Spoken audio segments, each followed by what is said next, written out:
Hello bachon, let's read this question. The question says the components of a vector A vector along the perpendicular to a non-zero vector B vector are and respectively.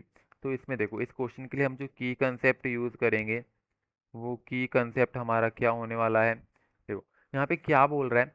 पहले तो a component of vector a along the perpendicular to a non zero vector. तो यहाँ पे हमें component लेना चाहिए एक vector और दूसरे वेक्टर के ऊपर। लेट से ये हमारा ए वेक्टर है, ये हमारा बी वेक्टर है। अब हमें क्या करना है, बी वेक्टर कंपोनेंट लेना है ए वेक्टर पे। तो क्या करेंगे, इसे लिखेंगे b dot a divide by magnitude of a dot b cap. अब यहाँ पे हमें पता है कि बी कैप हमारा किसके इक्वल होता है, b vector divide by magnitude of b vector. तो इनको यूज करके हम इस क्वेश्चन को सॉल्व करेंगे। देखो, अभी हमें क्वेश्चन में पहले क्या फाइंड करना है, जो ए वेक्टर है अलोंग एंड परपेंडिकुलर टू है non zero vector B vector. तो अभी देखते हैं, a vector along b vector क्या होगा, ये होगा हमारा a dot B divide by magnitude of b into b dot b cap. अब यहाँ से हम क्या लिख सकते हैं इसको, a dot B divide by magnitude of b.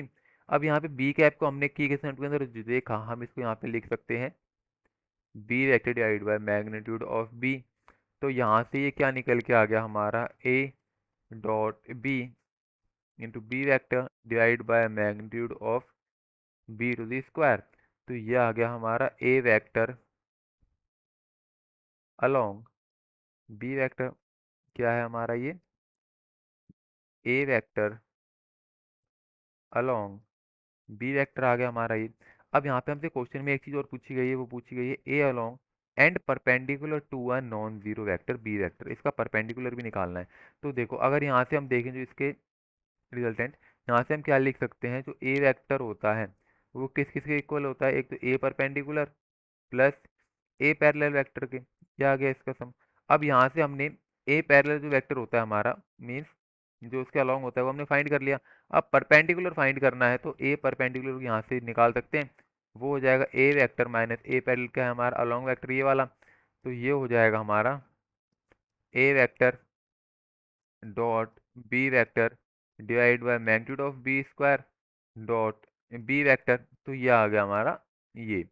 तो ये हो जाएगी इस क्वेश्चन का आंसर, एक तो ये और एक हमारा ये हो जाएगा ये वाला पार्ट।